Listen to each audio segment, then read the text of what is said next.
O yun mga kabataan Airsoft, maulan na umaga sa ating lahat. Bali ngayon magche-check tayo ng unit. Ito nga yung unit ni Sir Boss Atong ng Lamau Limay. Bali ito yung WE High Kappa Type A na natripan niya. Pero bago natin buksan yan at bago natin i-check, papasalamatan ko muna itong mga nakaraang nag-order sa atin ng mga unit. Hindi ko na kasi nagawa ng video kasi masyadong marami at nagkasabay-sabay at medyo busy rin tayo itong mga nakaraang araw. Ito nga yung mga nagsipagkuha sa atin ng mga unit nitong mga nakakaraang araw. Si Sir Mark Tyrone ng Samar Bataan. Ang kinuha niya ay Glock 18C, tapos extra magazine na standard size ng Glock 18 at saka silicone oil. Tapos si Sir Leonard Andre ng Nueva Ecija, ang kinuha niya naman ay C2A. Si Sir Chris Ian, ito sugi rin natin to, si Sir Chris Ian. Madalas din kumukuha ng unit sa atin to. Ang kinuha niya naman ay WE High Kappa Type K. Tapos si Sir Wilson ng Bohol. C2A ang kinuha ni Sir Wilson ng Bohol. Tapos si Sir Rafael naman ng Negros Occidental, C2A din naman yung natripan niya. Ayan, maraming salamat Sir Rafael. Tapos ito rin si Sir Ronet ng Cebu. Ito si Sir Ronet, di na mabilang yung nakuwang unit sa akin ito siguro nakakamahigit na 10 pa-deliver na to si Sir Ronet. Talagang masugid na subuki natin to si Sir Ronet. Kay 35 naman ang kinuha niya ngayon kasi pambabaril daw ng tatay niya doon, pang libang-libang doon sa kanila. Ngayon, Sir Ronet, masyado ka nang nakarami sa akin. Maraming salamat sa iyo, Sir Ronet, Thank you ng sobra. Tapos si Sir Jason ng Negros Occidental din to, si Sir Jason. Bali dalawang Negros Occidental. C2A naman yung kinuha ni Sir Jason ng Negros Occidental. Ayun din yung natripan niya, C2A. Bali, check na natin tong WE High Kappa Type A ni Sir Boss Atong ng Lamau Limay, Bataan. Yon, sa loob ng box niya, ito yung makikita natin yung kanyang owner's manual na ini-scan ng QR code. Ngayon, dati kasi booklet type. Ngayon, i-scan mo na lang yan para ma-check mo yung manual ng unit mo. Tapos, ang kanya magazine. Ito nga yung napakapuging WE High Kappa Type A. Ito yung kamukha ng WE High Kappa Dragon 7.0. Ang pinagkaiba lang nila yung kanilang size. Kung mapapansin nyo, split slide din yan. Ito yung isa sa magandang unit ng High Kappa ng WE. Ito yung mga sumusunod na malalakas sa WE High Kappa Dragon 7.0.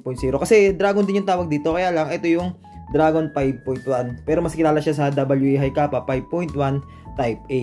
Ngayon, ano nga ba yung meron sa unit na to? Ito yung unit na merong split slide. Kapag kasi sinabi natin split slide, ayan yung humihiwalay yung front portion ng kanyang slide. Tapos ayun pa yung nakaganda sa kanya, yung pagiging split slide niya, medyo may uka siya dito na nagpapalitaw sa kanya ng kulay silver niyang outer barrel. Tapos may nakaukit nga dyan na 45 ACP kasi nga 45 ACP o 45 caliber ang nire-replicate ng unit na to sa firearms o sa tunay na barrel. Tapos adjustable din yung kanya rear sight. Kung niya sa mga WE High Kappa yung adjustable rear sight, up and down, left and right yung adjust niyan. Tapos ang kanyang front sight, ayan, fiber optic. Kaya pag gagamitin mo siya, kitang-kita mo yung target dahil nga sa kanyang fiber optic na front sight. Ayan, kitang-kita yung kanyang kulay green na fiber optic. Ayan yung kagandahan sa mga fiber optic na unit.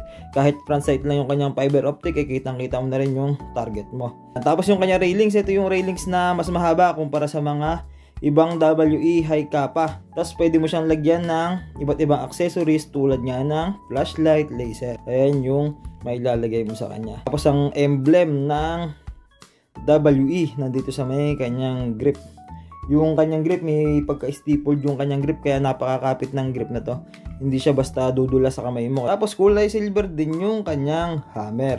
Tapos hindi mawawala sa kanya yung isa sa mga gusto ng karamihan, yung pagiging safe ng mga 1911 o ng mga 2011 na unit. Meron nga siyang tatlong safety. Ito nga yung kanyang slide safety o yung thumb safety na kilala ng karamihan. Bali ambidextrous na rin yung kanyang safety. Pagka sinabing ambidextrous, ito yung pwede sa kaliwa, pwede sa kanan. Bali dalawa siya. Kung left-handed ka, madali mo rin siyang ma-engage yung safety niya kasi nga ambidextrous na siya. Ayan yung sinasabing thumb safety o slide safety sa 1911. Tapos ang kanyang grip safety, ito naman yung kanyang grip safety. Kapag ka hindi ka naka fully grip dyan, hindi mo makakalabit yan. Ayan yung isa sa safety niyan, bali pangalawa na yan.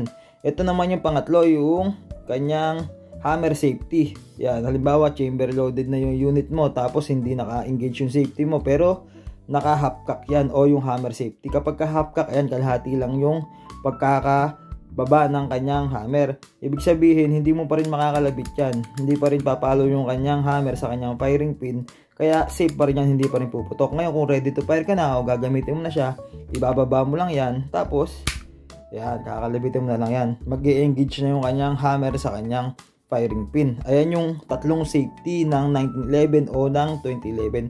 Ito yung isa sa mga magagandang katangian ng 1911 at ng 2011, yung kanyang tatlong safety.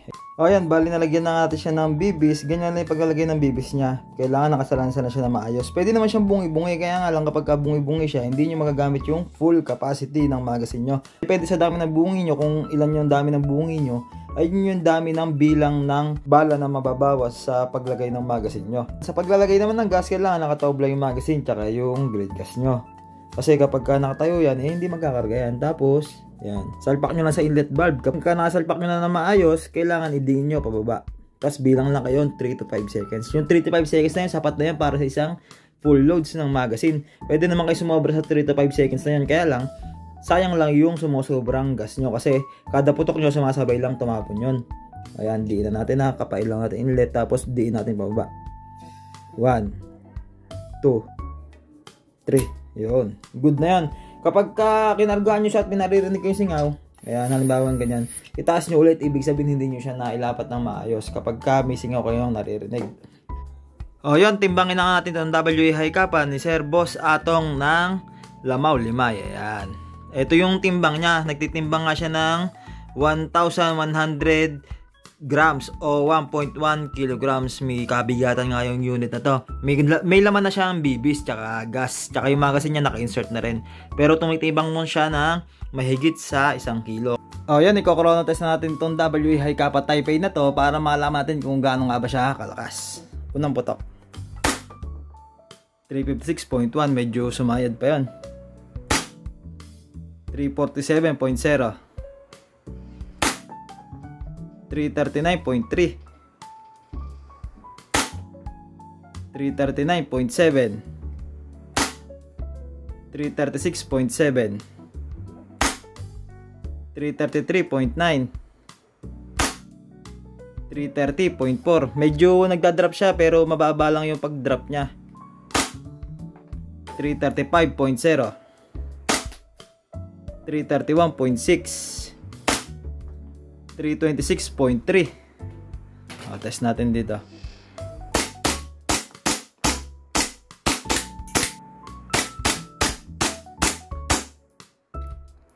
Lakas. Tsaka ang ganda ng recoil niya. Ayan mga kabataan Airsoft, bali na-check na natin yung unit ni Sir Boss Atong o ni Sir Jefferson ng Lamaw Limay. Bali ilalagay na natin yung kanyang manual, tapos ang muting sticker natin, tapos ang kanyang .23 BBs. Ito kasi yung pinakamagandang bala na bagay sa WA high kappa type A, yung .23. Tapos ang kanyang 12 kg na green gas. Dito na natin ilalagay yan sa eco bag kasi dito lang naman sa Bataan yan at tayo mismo ang maghahatid kay Sir ng kanyang unit para actual niyang ma-check. Ayan. So, paano ba yan mga kabataan Airsoft? Maraming salamat sa panonood nyo at sa mga nag-order sa atin itong nakakaraan na si Sir Mark Tyron ng Samal, Sir Leonard ng Nueva Ecija, Sir Chris Ian ng Bukidnon, Sir Wilson ng Bohol, Sir Rafael ng Negros Occidental, Sir Ronet ng Cebu, Sir Jason ng Negros Occidental ulit. Maraming salamat po. At Sir Boss Atong o Sir Jefferson ng Lamaw, maraming salamat po sir. Thank you. Message ko na lang kayo maya-maya. Paano ba yan mga kabataan Airsoft? Maraming salamat sa panonood nyo. Bye-bye.